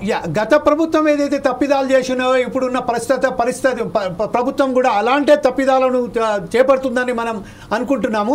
అయితే ఈ నేపథ్యంలో ఇప్పుడు ప్రస్తుతం ఏదైతే గత ప్రభుత్వంలో ఏదైతే పారదోలారో అందరూ ప్రజలు, అలాగే ఈ ఉన్న కాంగ్రెస్ ప్రభుత్వంలో కూడా ఇలాగే యువకులు అందరూ ఏకమైతే దానికి సంబంధించిన ఇప్పుడు చూస్తున్నాము ఇది రాష్ట్రంలో ఏదైతే జరుగుతున్నాయో అనేక సమస్యల మీద ప్రజలు ఆందోళనలు వ్యక్తం చేస్తూ రోడ్ల మీద పడుతున్నారు. గతంలో చూసాం. అంటే ఒక విషయం మీకు మేము చెప్పదలుచుకున్నాము. ఆదిలాబాదులో కేవలం ఒకే రోజు వాట్సాప్ ద్వారా మెసేజ్లు పంపించి వాళ్ళకి ఇంటర్వ్యూకు హాజరు కావాలని చెప్పారు. అయితే ఆదిలాబాద్ జిల్లాలకు సంబంధించిన రూరల్ ప్రాంతాలలో ఉన్న ఎవరైతే యువకులు ఉన్నారో వాళ్ళు రావడానికి చాలా లేట్ అయింది. అదే కారణం చెప్తూ వాళ్ళకు ఉద్యోగంలో కూడా రానియకుండా చేశారు. దీని మీద యాజ్ ఎ డిటిఎఫ్ నాయకులుగా మీరు ఎలా అంటారు? అది ఎప్పుడు కానీ ఇంత హడావిడి నిర్ణయాలు ఎక్కడెక్కడో ఉంటుంటారు, వివిధ పనుల మీద వాళ్ళు ఎప్పుడు అందుబాటులో ఉండనటువంటి అవకాశం ఉంటుంది. కాబట్టి కనీసం ఒక వారం రోజుల టైము ఇవ్వాల్సినటువంటి అవసరం ఉంటుంది. ఎందుకంటే ఇన్ని రోజుల బట్టి ఆగిరు, ఎంతో కష్టపడి వాళ్ళు నోటిఫికేషన్ విడుదలైన తర్వాత ఎంతో కష్టపడి వాళ్ళు చదువుకున్నారు, వాళ్ళు ఉద్యోగాలకు సెలెక్ట్ అయినప్పుడు ఇంత హడావిడి నిర్ణయాలు సరికాదు. కనీసం వారం రోజుల సమయం ఆ వెరిఫికేషన్కి ఇవ్వాల్సి ఉంటుంది. తర్వాత కూడా వెరిఫికేషన్ తర్వాత కూడా మెరిట్ లిస్ట్ను పారదర్శకంగా ప్రకటిస్తేనే యాజ్ పర్ రోస్టర్ ఎక్కడేం అన్యాయం జరిగినా వాళ్ళు గుర్తించే అవకాశం ఉంటుంది, ఫిర్యాదు చేసే అవకాశం ఉంటుంది, సరిదిద్దుకునే అవకాశం ఉన్నప్పుడు, ట్రాన్స్పరెన్సీ ఉన్నప్పుడు వచ్చినటువంటి విద్యార్థికి అర్హులైనటువంటి వాళ్ళకి న్యాయం జరుగుతుంది. అనర్హులకు రాలేదని చెప్పేసి వాళ్ళు మరొకసారి ప్రయత్నం చేస్తారు తప్ప ఇలాంటి గందరగోళం ఉండదు. ఈ మధ్య కాలంలో గత ప్రభుత్వం లాగానే ఈ ప్రభుత్వం కూడా ఈ గందరగోళ నిర్ణయాలు, హడావిడి ఈ యొక్క పద్ధతులు పాటించడం కారణంగా చాలా మంది అవినీతికి తావవుతున్నది. గందరగోళం కారణంగా కూడా అర్హులకు అన్యాయం జరుగుతూ ఉన్నది. కాబట్టి ఇక ముందైనా కూడా ఇదంతా సరికాదు. పూర్తి స్థాయిలో సమయం ఇచ్చి సఫిషియెంట్ టైం ఇచ్చి నిర్ణయాలు చేస్తే కొంత తక్కువ జరిగేటటువంటి అవకాశం ఉంటుంది. అంటే గతంలో మనం చూసామండి మనం రెడ్డి గారు. అయితే మనం మెగా డిఎస్సి ప్రకటిస్తాము అని చెప్పిన తర్వాత ఇప్పుడు ప్రస్తుతం ఉన్న ఏదైతే డిఎస్సి ప్రకటించారో తాత్కాలికంగా ఇప్పుడు ప్రెజెంట్ సిచ్యువేషన్లో బట్టి అంటే దాదాపు 1,00,000 ఉద్యోగాలు 80,000కు పైగా చిలుకుగా ఉద్యోగాలు అక్కడ ఉన్నాయి మన తెలంగాణ రాష్ట్రంలో. అయినప్పటికీ ఆ ఉద్యోగాలను భర్తీ చేయకుండా కేవలం 11,262 ఉద్యోగాలను భర్తీ చేసుకుంటూ ఇంత అవకతవకలు చేసిన ఈ ప్రభుత్వం ఇప్పుడు మెగా డిఎస్సి ప్రకటిస్తాను అని చెప్పారు. దీని మీద అసలు ప్రకటిస్తే దాన్ని కూడా ఇలాగే గందరగోళంగా ఉంటుందా అని మీరు ఎలా అభిప్రాయం చేస్తారు? దీన్ని ఎలా విశ్లేషిస్తారండి? ముఖ్యమంత్రి గారు ముందుగా దీని మీద పూర్తి స్థాయిలో సమీక్ష జరపాలి. ఒకవేళ నేను ఇంతకుముందే మేము చెప్పినట్లుగా వేరొక మంత్రికి కనుక విద్యాశాఖను అప్పచెప్పి ముందుగా స్టేటస్ తీసుకోవాలి. ఎన్ని వేకెన్సీలు యాజ్ ఆన్ సిచ్యువేషన్లో మనకు వేకెన్సీ ఉన్నాయని చెప్పేసి ఆ వేకెన్సీలు అన్నింటినీ కూడా యాజ్ పర్ స్టాఫ్ ప్యాటర్న్ ప్రకారం మేము డిటిఎఫ్గా కోరేది ఏంటి అంటే ఇవాళ చాలా మందికి ఉద్యోగాలు ఇవ్వడానికి అవకాశం ఉంటుంది వాస్తవంగా. ఎందుకంటే ఎక్కడా లేని విధంగా మన దేశంలో విద్యార్థుల సంఖ్య ఆధారంగా ఉపాధ్యాయులను ఇస్తున్నారు. ఇలా 60 మంది విద్యార్థులు ఉన్నట్లయితే 2 ఉపాధ్యాయులనే పెడుతున్నారు. వాస్తవంగా పాఠశాలలో 5 ఉపాధ్యాయులకు అవకాశం ఉంటుంది. 5 తరగతులు ఉంటాయి, 18 సబ్జెక్టులు ఉంటాయి కాబట్టి 5 ఉపాధ్యాయులను ఇచ్చే అవకాశం ఉంటుంది. కాబట్టి ప్రభుత్వం ఎరైజ్ చేయదలుచుకుంటే 5 తరగతులకు 5 ఉపాధ్యాయులు ఇచ్చినట్లయితే మీరు అన్నట్లుగా 70-80 వేల ఖాళీలు పూర్తి చేయడానికి అవకాశం ఉంటుంది. ఇప్పుడు 2 లక్షల మంది వరకు నిరుద్యోగులు ఉద్యోగాల కోసం వెయిట్ చేస్తా ఉన్నారు. ఈ విధంగా ఇచ్చినట్లయితే 2 రకాలు, ఒకటి నిరుద్యోగులకు అవకాశం దొరుకుతుంది, ఉద్యోగం వస్తుంది. రెండవది విద్యార్థులకు న్యాయం జరుగుతుంది. ఆ విద్య ద్వారా 5 ఉపాధ్యాయులు కనుక ప్రతి పాఠశాలలో ఉన్నట్లయితే తల్లిదండ్రులు తప్పనిసరిగా పాఠశాలలో పంపిస్తారు. ఇలా మొత్తం ప్రైవేటీకరణ పెరిగిపోతున్నటువంటి సందర్భంలో ఇలా ప్రభుత్వ పాఠశాలను బలోపేతం చేసినట్లయితే తల్లిదండ్రులకు ఆర్థిక భారం తగ్గుతుంది, మంచి విద్య విద్యార్థులకు అందుతుంది, నిరుద్యోగులకు కూడా న్యాయం జరుగుతుంది. కాబట్టి ప్రభుత్వం ముందుగా ఖాళీలను గుర్తించాలి. ఎక్కడైతే అవసరం ఉంటుందో అవసరం ఉన్న మేరకు కూడా కొత్త పోస్టులను సృష్టించి ప్రతి తరగతికి ఒక ఉపాధ్యాయుని ఇచ్చినట్లయితే అట్లా నిరుద్యోగ సమస్య తిరుగుతుంది, విద్యార్థులకు న్యాయం జరుగుతుందని DTF అభిప్రాయపడుతున్నది. అంటే ఇప్పుడు ప్రస్తుతం ఏదైతే వ్యవస్థ నడుస్తున్నదో ఈ వ్యవస్థలో ప్రభుత్వ పాఠశాలలను మూసివేయడానికే ఈ ప్రభుత్వం కానీ ప్రభుత్వ అధికారులు ఎవరైతే ఉన్నారో వాళ్ళు ఒక కుట్రపూరితంగానే ఈ DSC నియామకాలలో కానీ ప్రభుత్వ పాఠశాలలలో సరి అయిన సదుపాయాలు కల్పించకుండా ఇది చేస్తున్నారు అని మనకు ఒక సందేశం అందిస్తున్నట్టుగా కనబడుతున్నది. అయితే ఈ నేపథ్యంలో ఒక విషయం మాత్రం మనం ఖచ్చితంగా చెప్పదలుచుకున్నాం. ఫోర్సైజ్ టీవీ ఏదైతే DTF ఈ రోజు నాయకులుగా ఏదైతే ప్రకటించారో ప్రతి విషయంలో ప్రతి క్షణం ఫోర్సైజ్ టీవీ ఎవరైతే బాధితులు ఉన్నారో DSC బాధితులు వాళ్ళతోని ఖచ్చితంగా నిలబడుతుంది.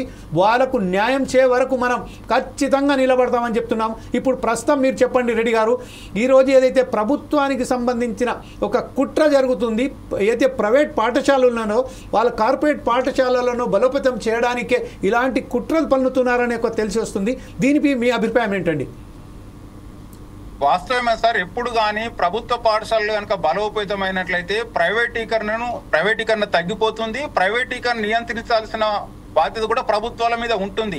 కానీ ఈ రోజులలో ఏమవుతుందనంటే మీరు అన్నట్లుగా ప్రైవేటు పాఠశాలలో కావచ్చు, కార్పొరేట్ పాఠశాలలో కావచ్చు, అధికారంలో ఉన్నటువంటి వాళ్ళే ఎక్కువగా వాటిని నెలకొల్పుతున్నారు, వాళ్ళ భాగస్వామ్యం ఉంటుంది. కంటి తుడుపు చర్యగానేమో ప్రభుత్వ పాఠశాలలో మీకు నిధులు కేటాయిస్తున్నారు, ప్రభుత్వ పాఠశాలను పట్టించుకుంటున్నారు.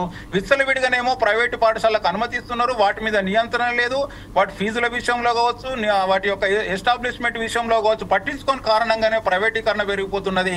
ఇదంతా కంటి తుడుపు చర్యల కారణంగా ప్రభుత్వ పాఠశాల రోజు మూతపడుతున్నది. ఇదంతా కూడా ప్రభుత్వాలకు ప్రభుత్వ విద్యారంగాన్ని పట్టించుకోకపోవడం, చిత్తశుద్ధి లేనటువంటిది కారణంగా మేము భావిస్తా ఉన్నాం. కాబట్టి ఇప్పటికైనా ఈ కొత్త ప్రభుత్వం అయినా కూడా ప్రభుత్వ పాఠశాలలు అన్నింటికి కూడా మౌలిక వసతులు ఏర్పాటు చేసి మానవ వనరులు అంటే ఉపాధ్యాయులను నియమించి అన్ని రకాల సౌకర్యాలు కల్పిస్తేనే అప్పుడు ప్రైవేటీకరణ తగ్గుతుంది, మంచి విద్య కూడా విద్యార్థులకు అందే అవకాశం ఉంటుంది. ఎందుకంటే ఇలా ప్రైవేటు పాఠశాలలు మొత్తంగా కూడా విద్యార్థులకు బయట విషయాలు ఏమీ తెలియకుండా మొత్తం పొద్దు నుంచి సాయంత్రం దాకా కిక్కిరిసిన గదులలో బంధించినట్లుగా చదువు చెప్తున్నాయి. వేల కోట్ల రూపాయలు ఫీజుల రూపంలో 100 లక్షల రూపాయలు తల్లిదండ్రులు వసూలు చేస్తూ ఉన్నాయి. ఇవాళ అనేక రకాల రూపంలో ఫీజులు వసూలు చేస్తున్నాయి. కాబట్టి ఈ భారం అంతా తగ్గాలంటే తప్పనిసరిగా ప్రభుత్వం తన చిత్తశుద్ధిని నిరూపించుకోవాలి. ప్రభుత్వ పాఠశాలను మెరుగుపరిచి ప్రైవేట్ నియంత్రిస్తేనే అనుకున్న ఫలితాలు వచ్చే అవకాశం ఉంటుంది. ఓకే దేవేందర్, ఇప్పుడు మీరు చెప్పండి. ఇప్పుడు రెడ్డి గారు చెప్పినట్టుగా DTF నాయకులు చెప్పినట్టుగా అయితే ప్రభుత్వం కుట్రపూరితంగానే ఎవరైతే ఉన్నారో ఎవరైతే అర్హులైన వారికి కూడా కావాలనే వాళ్ళకు ఉద్యోగ అవకాశాలు కల్పిస్తలేరు. అందుకని కార్పొరేట్ వ్యవస్థను కూడా ప్రోత్సహించడానికి చెప్తున్నారు. ఇప్పుడు మీరు చెప్పినట్టుగా you are in 46 at the same time this is the last chance to get a chance in ప్రభుత్వ అంటే government schools and as a government teacher. So మీకు ఇప్పుడు ప్రస్తుతం ఏదైతే చెప్పారో చంద్రశేఖర్ కూడా చెప్పారు, నేను ఇంతకుముందు కూడా చంద్రశేఖర్ మీద ఏదైతే చెప్పారో ఇంతకుముందు మనం ఫోర్సైజ్ టీవీ ద్వారా కూడా చంద్రశేఖర్కు సంబంధించిన విషయాన్ని మనం ఫోర్సైజ్ టీవీ ద్వారా ప్రజలకు అందజేసే ప్రయత్నం చేశాము. అందులో భాగంగానే ఈరోజు మరొకసారి చంద్రశేఖర్ మన ఫోర్సైజ్ టీవీకి మాట్లాడడం అనేది మనం చూస్తున్నాము. అయితే ఈ నేపథ్యంలో మన దేవేందర్ మీరు చెప్పండి, ఇప్పుడు ప్రస్తుతం ఏదైతే DTF నాయకులుగా చెప్తున్నారో చంద్రశేఖర్ చెప్తున్నారో దీనికి సంబంధించింది మీరు దీన్ని ఏకీభవిస్తారా? డెఫినెట్ గా ఏకీభవిస్తున్నా సార్. ఇప్పుడు ఈ సార్ లింగారెడ్డి గారు చెప్పినట్టు ప్రభుత్వము గవర్నమెంట్ స్కూల్స్ మీద కొంచెం శ్రద్ధ తీసుకొని వాటి మీద వర్కౌట్ చేస్తే డెఫినెట్ గా ఉద్యోగ అవకాశాలు పెరిగే ఛాన్స్ ఉంటుంది. సో ప్రైవేటీకరణ ఎంత తగ్గిస్తే గవర్నమెంట్ ఉద్యోగాలకు అంత మెరుగు పడే అవకాశాలు ఉంటాయి సార్. కాబట్టి మాలాంటి ఇప్పుడు ఏజ్ అయిపోయే అదిలో ఉన్నాం, మేము ఎండింగ్లో ఉన్నాము. మాకు ఇప్పుడు కాకపోతే ఉద్యోగాలు ఇంకా మళ్ళీ రావు. కాబట్టి గవర్నమెంట్ దీని మీద కొంచెం వర్కౌట్ చేసి ఎవరైతే అర్హులు ఉన్నారో వాళ్లకు మాత్రమే ఉద్యోగాలు వచ్చే దిశగా పనిచేస్తే నిరుద్యోగులమైన మాకు గవర్నమెంట్ మేలు చేస్తుంది అని చెప్పి మేము నమ్ముతున్నాము. కాబట్టి ఈ ప్రైవేటీకరణ మీద నియంత్రణ అనేది అవసరం. తప్పకుండా గవర్నమెంట్ ఉపాధి అవకాశాలు పెరగాలి సార్. పెరగాలంటే గవర్నమెంట్ దీని మీద శ్రద్ధ తీసుకొని పనిచేయాల్సిన అవసరం ఎంతైనా ఉంది సార్. Okay, right. చంద్రశేఖర్, మీరు చెప్పండి. అంటే మీ అనుభవాలను బట్టి ఈరోజు ఏదైతే ప్రక్రియ నడుస్తున్నదో ఈ అనుభవాలను బట్టి ఈ ప్రక్రియలో భాగంగా ప్రతి ఒక్కరు కోర్టుకు వెళ్ళవలసిందేనా, లేకపోతే ప్రభుత్వం నుంచి వెళ్ళి ఏదైతే ఆశిస్తున్నారో ఆ ఆశిస్తున్న ఫలాలను మనకు అందించే విధంగా ప్రభుత్వాలు ఏమన్నా మనకు అనుకూలంగా పనిచేస్తాయని మీరు అనుకుంటున్నారా? సార్, ఇప్పుడున్న సిచ్యువేషన్లో న్యాయ వ్యవస్థను కూడా మనం ప్రశ్నించాల్సిన అవసరం ఏర్పడుతున్నది. ఓకే. ఎందుకంటే ఒక సామాన్య వ్యక్తి న్యాయం కోరడానికి కోర్టుకు వెళ్ళాలని చాలా వ్యయ ప్రయాసాలకు కూడిన. ఎందుకంటే నా విషయానికి వస్తే దాదాపు ఇప్పుడు నేను ఒక 10 లక్షలు ఖర్చు చేసుకోవాల్సిన పరిస్థితి ఏర్పడ్డది నా జాబ్ కొరకు. ఎందుకంటే మన జ్యుడిషియల్ సిస్టంలో కొన్ని సిస్టమ్స్ ఉంటాయి. ఒకసారి సింగిల్ బెంచ్ జడ్జిమెంట్ వాళ్ళకి ఇవ్వమని చెప్పిన తర్వాత ఇచ్చేయాలి. కానీ గవర్నమెంట్ ఏం చేస్తుంది, మళ్ళీ డివిజన్ బెంచ్కి అప్పీల్ చేసుకుంటుంది. అక్కడ ఫెయిల్ అయితే తర్వాత సుప్రీంకోర్టుకి వెళ్తుంది. అంటే ఒక న్యాయం జరిగిన తర్వాత ఇది చెల్లదనటానికి వాళ్ళు కోర్టుకు వెళ్ళి దాన్ని ఆపడం కూడా చాలా అన్యాయం. ఈ సిస్టంలో ఒకసారి ఒక జడ్జి వాళ్ళకి ఇచ్చేసిన తర్వాత ఇచ్చేయాలి. కానీ ఇవ్వకుండా మళ్ళీ వాళ్ళకి కావాల్సిన వాళ్ళకి ఉద్యోగాలు ఇవ్వడానికి దాన్ని అభ్యర్థనలో పెట్టి అవసరం సుప్రీంకోర్టు, నా కేసు కూడా సుప్రీంకోర్టు దాకా తీసుకెళ్లాల్సిన పరిస్థితి ఏర్పడ్డది. నాకు జాబ్ రాకపోవడానికి అలా వేరే కారణాలు లేవు. చిన్న టెక్నికల్ ఇష్యూ. అసలు ఆ ఇష్యూ కూడా వాళ్ళకి అవగాహన లేదు. ఆ టీఎస్పీఎస్లో పనిచేసే కింది స్థాయి సిబ్బందికి అవగాహన లేకుండా వాళ్ళు ఇచ్చిన గైడ్లైన్స్ ఫాలో అవ్వకుండా పక్కకు పెట్టేసి, అంటే వాళ్ళకు అనుకున్న వాళ్ళకు ఉద్యోగాలు ఇవ్వాలి కాబట్టి టెక్నికల్గా నన్ను తప్పించి వాళ్ళకు అనుకున్న వాళ్ళకు ఉద్యోగాలు, ఈ విషయం మీద నంబర్ ఆఫ్ ఎవిడెన్స్ సబ్మిట్ చేసి కోర్టుకు పోయినా కోర్టు కూడా వాళ్ళు మిస్గైడ్ చేసేది. సో దీనిపైన మన న్యాయ వ్యవస్థ మీద కూడా కొన్ని లోపాలు ఉన్నాయి. దాన్ని కూడా సవరించడం వల్ల కూడా చాలా మందికి న్యాయం జరుగుతుంది. బయట అందరూ ఏమనుకుంటారంటే కోర్టుకు పోతే పని అవుతుంది, కోర్టుకు పోతే పని అవుతుంది, కోర్టుకు పోతే పని అయితే లేదు, కోర్టుకు పోతే అన్యాయం జరుగుతుంది. ఎందుకంటే కోర్టులో న్యాయాలు జరుగుతాయి, అన్ని అన్యాయాలు జరుగుతున్నాయి. అక్కడ కూడా డబ్బుతో కూడిన వ్యవహారాలే ఉంటున్నాయి. వాళ్ళని మేనేజ్ చేసుకోవడం, వీళ్ళని మేనేజ్ చేసుకోవడం, ఇది ఎంతవరకు నిజమో మరి ఈ రాజ్యాంగబద్ధమైనటువంటి ఒక జ్యుడిషియల్ సిస్టంలో కూడా ఈ విధంగా ఉండడం సామాన్య వ్యక్తికి ఎటువంటి అవకాశాలు లేకుండా పోతుంది. ఇక మన విద్యా వ్యవస్థ వరకు వస్తే ప్రభుత్వం విద్యా వైద్యాన్ని చట్టబద్ధ ఫ్రీగా అందియాలి. కానీ వాళ్ళు కూడా కార్పొరేట్ తరాలు ఆలోచించి, మీరు అన్నట్టు మేము చిన్నప్పుడు మేము కూడా గవర్నమెంట్ స్కూల్లో చదువుకున్న వ్యక్తి ఇక్కడ వచ్చాను.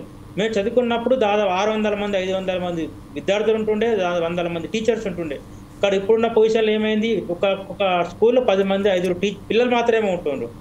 ఎందుకలా జరుగుతున్నదంటే ప్రతి గల్లీలో ప్రతి వాడలో పుట్టగొడుగుల స్కూళ్ళు వెలుస్తున్నాయి. ఆ స్కూల్లో అజామాయిషి లేదు. ఇంకో దౌర్భాగ్యం ఏంటంటే ఆ స్కూళ్ళకు రికాగ్నైజ్ ఎక్కడో ఉంటుంది, కానీ అదే పేరు మీద 10 స్కూళ్ళు నడుపుతారు. ఇవన్నీ వాళ్ళకి తెలియదా? సోషల్ మీడియాలో ఒక హాస్యం తిరుగుతుంది. ఏంటంటే చదువుకున్న వాడేమో ప్రైవేట్ స్కూల్లో పనిచేస్తాడు, చదువుకునే వాడు అదే స్కూల్ పెట్టి వాళ్ళు అజామాయిషి చేస్తారు. అంటే మన విద్యా వ్యవస్థలో ఆ విధంగా ఉంది.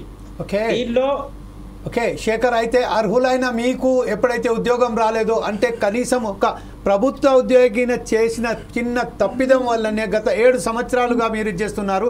అయితే ప్రభుత్వం ఏదైతే ఉన్నదో ఒక అర్హులైన వారికి ఉద్యోగం ఇవ్వకుండా ఏదైతే తన తప్పిదాన్ని కప్పిపుచ్చడానికి కోర్టుల మీద, అంటే local court, district court, high court, దాని తర్వాత సుప్రీం కోర్టు వరకు వెళ్ళవలసి వస్తుంది.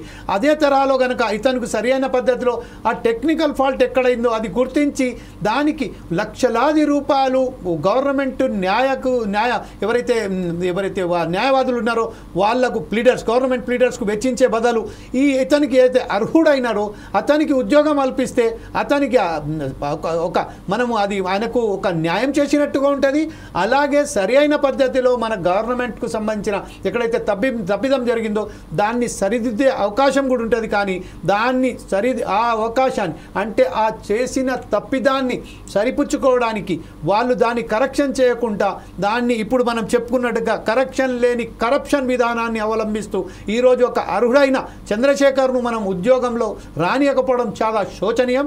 అలాగే ఇప్పుడు ప్రస్తున్న పరిస్థితులలో ఎవరైతే డిఎస్సికు సంబంధించిన అభ్యర్థులు ఉన్నారో, ఎవరైతే రాశారో అర్హులైన మందికి అందరికీ ప్రతి ఒక్కరికి వారి తగ్గట్టుగా వారికి ఉద్యోగ అవకాశాలు కల్పించాలని మనం భావిస్తూ ఈరోజు మన సుధాకర్ శర్మ గారు, చీఫ్ ఎడిటర్ గారు దీని విషయంపై పూర్తిగా విశ్లేషించి దీనికి ఒక సరైన మార్గంలో సలహాలు సూచనలు ప్రభుత్వానికి అందించే విధాలుగా మీరు కోరుతున్నాం.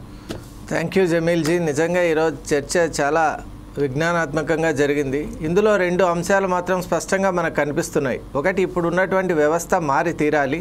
మారాలి అంటే దానికి 2 విషయాలు కావాలి. ఒకటి, పాలసీ మేకింగ్. నిజంగా we need to have a scientific policy for recruitment. Second thing is transparency. End to end employment transparency అనేది చాలా అవసరం. మనకు ట్రాన్స్పరెన్సీ లేకపోవడం వల్ల ఈరోజు మనం చూస్తున్నటువంటి టెక్నికల్ డెఫిషియన్సీస్ కానివ్వండి, అనర్హులకు ఉద్యోగాలు రావటం కానివ్వండి, ప్రాంతీయ భేదాలను గుర్తించకుండా అలాగే వారు చేయటం కానివ్వండి, ఇలాంటి అనేక అవకతవకలు. ముఖ్యంగా మనం చూస్తున్నాం, తెలంగాణ సాధించుకున్న తర్వాత ఒక్క గ్రూప్ 1 ఎగ్జామ్ కూడా సరిగా నిర్వహించుకోలేకపోయామంటే అది నిజంగా ఎంత ఆశ్చర్యకరమో అర్థం కావటం లేదు. అందరూ పెద్దవాళ్ళే. ఇంకొకటి జమీల్జీ, మనం ఈరోజు కనుక ఆలోచన చేస్తే అసలు ప్రైవేట్ ఎడ్యుకేషను గవర్నమెంట్ ఎడ్యుకేషన్ అని ఒక చర్చ జరుగుతోంది. దాంట్లో ఆసక్తికరమైన విషయం ఏంటి అంటే, ప్రభుత్వాలు ఏర్పడాలి అంటే దాంట్లో ప్రధాన భాగస్వామ్యం ప్రైవేట్ కాలేజీల నుంచే వస్తోంది.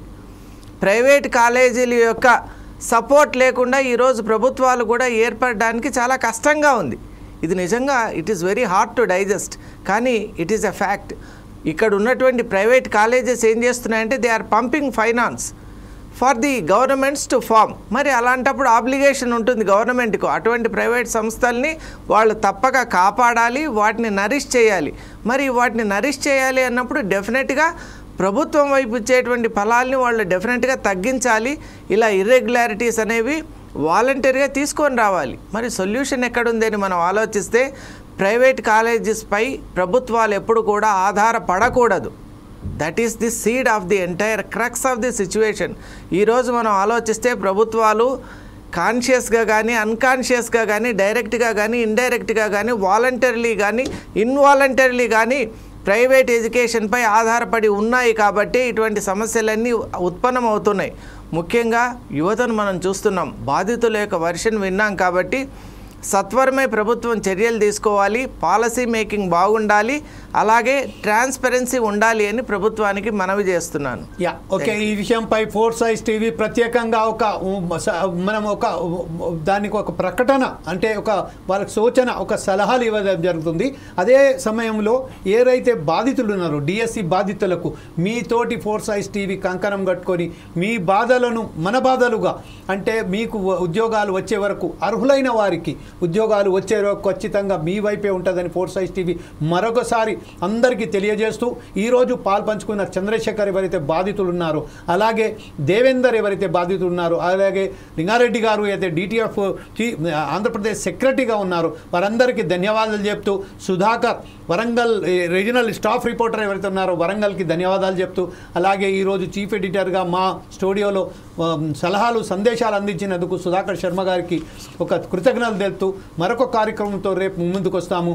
ఖచ్చితంగా ఏదైతే సమస్య ఉన్నదో ఆ సమస్యను ప్రజెంటేట్ చేయడం కాకుండా దాని సమస్యకు పరిష్కార మార్గాన్ని కూడా ఫోర్సైజ్ టీవీ ఆలోచిస్తుంది, దాని వైపే వెళ్తుందని చెప్తూ రేపు మరొకసారి కలుద్దామని చెప్తూ సెలవు తీసుకుంటున్నాము.